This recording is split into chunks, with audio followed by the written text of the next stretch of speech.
Hello, everybody. Good morning, and welcome back to the latest edition of the Morning Bulletin here on the Blood Red channel. I'm your host, Edward Kay.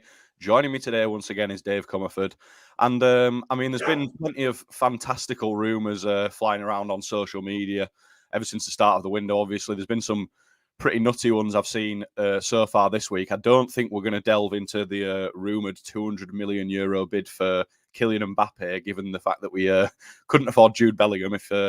If you're still thinking that one's going to happen, I'm not really sure what to tell you. But the slightly less fantastical one, I mean, it is still a bit out there. Rumours of a £77 million bid for Federico Valverde. Obviously, Jurgen Klopp's interest in him is no secret, really. Liverpool have tried to go for him before, and we're told in no uncertain terms, by all accounts, by Madrid to go away, really.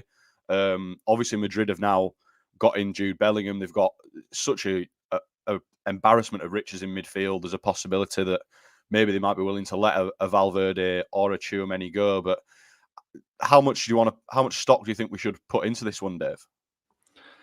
Well, I mean, I take your point about Bellingham in the sense, they have added obviously another midfielder, another star midfielder to their ranks, but I feel like Valverde is basically a player that they want to build around still. Like, he's sort of an age where he's still seen as part of that kind of succession plan to the likes of, Modric and Kroos. And I think both of those players are going to stay for another year. But obviously what you're seeing is kind of a sort of handover to kind of the next sort of great Real midfield. And I think Valverde is definitely seen as part of that. So, obviously you can understand why Liverpool are interested. And there are a lot of players out there who I think Liverpool admire, like, unsurprisingly, and in an ideal world would try and sign. I think Mbappe is obviously in that group.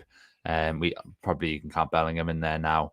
Vardy as well. Man City might get him. I think Liverpool are huge fans of his, but they just realise it's sort of beyond their means. And maybe someone like Musiala too, who they've been linked with. So I think Valverde can probably be fall into that category where he's basically a dream signing. But I remember a quote from Klopp, and it was quite an obvious one, to be fair, but he said when he was talking about the kind of transfer timeline this summer, the better a player is, the less a club wants to let him go. And I think in the case of Valverde, that's a pretty striking example of that.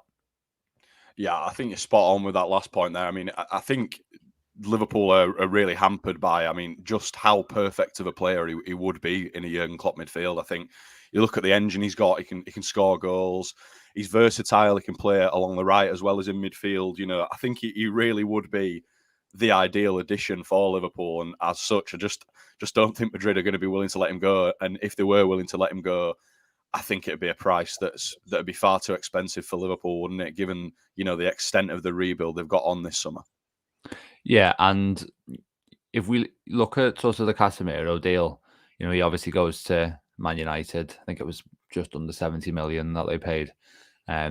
That's obviously, that it's an all right price, but for a player of that age, I mean, it is still a lot of money. And you're looking at someone at Valverde's stage, you probably sort of wouldn't be too far off paying twice that fee. You could argue for Valverde. And I think the Casemiro example is a good one as well, in the sense that, he achieved so much. I think he won 5 Champions Leagues at Real Madrid. Obviously is kind of one of their great midfielders. He's built his kind of legendary status there.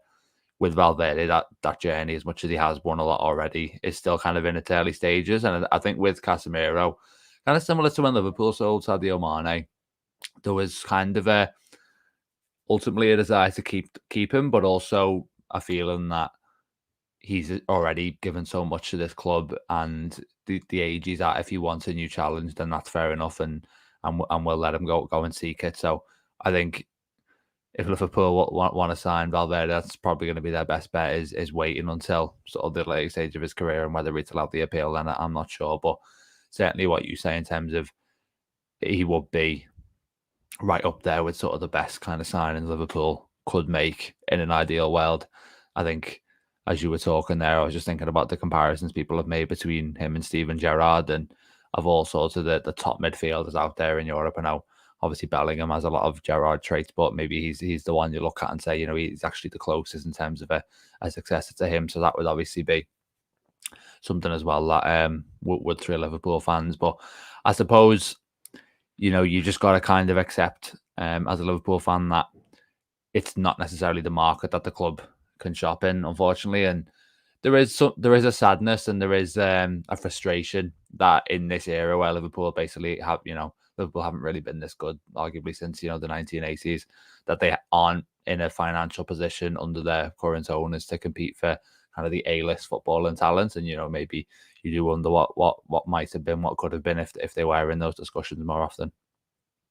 Yeah, I think Barella may be sort of on the edge of being that kind of player as well, where he's just going to be that bit too much. But we'll move on to some potential outgoings now. Not something we've discussed actually too much on these streams so far, but Nat Phillips obviously been linked with a move away from the club pretty much every window for like the past 3-4 years. Really, he's come in and been a useful centre half backup when we've needed him, and stepped up against Crystal Palace in the Premier League this season. Didn't necessarily have the best of games, to be honest, and not really come in since then much. Do you think it's time to move on for Nat Phillips? Well, to be fair, along the lines of what you said, I think it's sort of that time came, a couple of years ago, really, at this stage, and probably after that season where he contributed to the successful top four bid. The thing with Phillips is, I think for so long, Liverpool have kind of misjudged the market, and I think I remember hearing, about sort of 7 million bids and things like that, which were about, half of what Liverpool wanted. And to be fair, given, the fact that he's still, I think he's like about 26 now, so he's not sort of young, but he's still in a decent age window. He's obviously homegrown. He's played that season with Liverpool. He's shown that in a team that kind of maybe does defend deep and maybe has a sort of more traditional approach to defend. I think he could be, a brilliant asset for them. And, I think he's got this sort of combination of attributes and profile that would mean 15 million wouldn't be kind of a ridiculous fee. But obviously that's maybe coming from the biased Liverpool perspective, that kind of gratitude, I suppose, for what he achieved a couple of years ago as kind of an unlikely hero for Liverpool. And it turns out that other clubs just clearly haven't seen that he is a 15 million player or anything close to that. So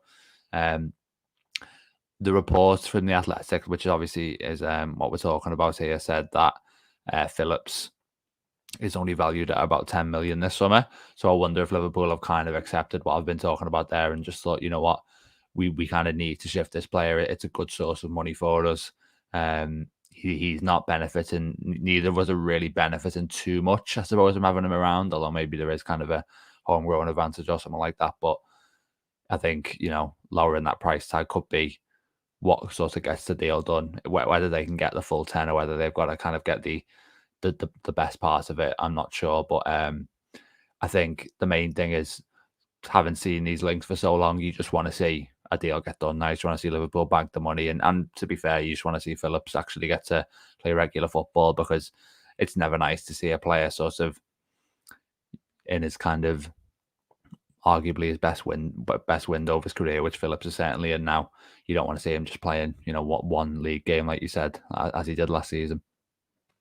Yeah, I think it's an interesting point you make there about not having sold him after that top four season where him and Reece Williams came in. I think if you were going to get the most for him, that probably would have been the time for him to go. But obviously, we don't have that many senior centre-backs. We've got even less senior centre-backs who don't have injury issues. Obviously, Gomez and Matip in particular, serial, injury sufferer. Are you expecting any more defenders to leave in this window? Maybe a Tsimikas or another centre back and Matip, and has it sort of made clearer the need for more centre half backup? I think no more sort of first team options will leave. I think Reece Williams will probably go. Probably would join Phillips in the Championship, I would have thought. Don't know what kind of fee you could get for him. I think it'd probably be sort of maybe 5, 6, 7 million at a push. So not sure that'd be sort of too impactful a sale, but I think he will, similar to Phillips, will be kind of afforded the chance to just go and sort of start his career properly elsewhere. It's clear that he's not going to be a genuine option for Liverpool going forward. So I think he might go. I think the rest of them are going to stay, and I think that would sort of address the concerns that you mentioned with injuries, because there will be a new face coming in from what we're led to believe. I think there was a report from David Lynch that said there's a 100% chance Liverpool sign a defender this summer, and so very confident on that one that Liverpool will bring in probably another centre back, and then they don't have to worry necessarily about, because it's a fair point. I mean, Matip, obviously bad injury record, Gomez, even Kanate as well. Van Dijk's had a muscle injury last season, so you have the forward options, and for a lot of the clubs that'll be enough. But because of the nature of these particular players, you could ideally do with the fifth, and I think we'll see kind of a young, maybe Mickey van der Ven figure come in, fill out that roster, and then it'll almost be a bit of a period of transition where he's kind of coming in and developing, and then you've got sort of Joel Matip on his way out, obviously with his contract due to expire this time next year. Yeah, well, it remains to be seen who stays, who goes, and who hopefully comes in. Whether that will be Federico Valverde, I'm not sure, but that is all we've got time for here on the Morning Bulletin today. So, Dave, thanks for joining me, and we'll catch you next time.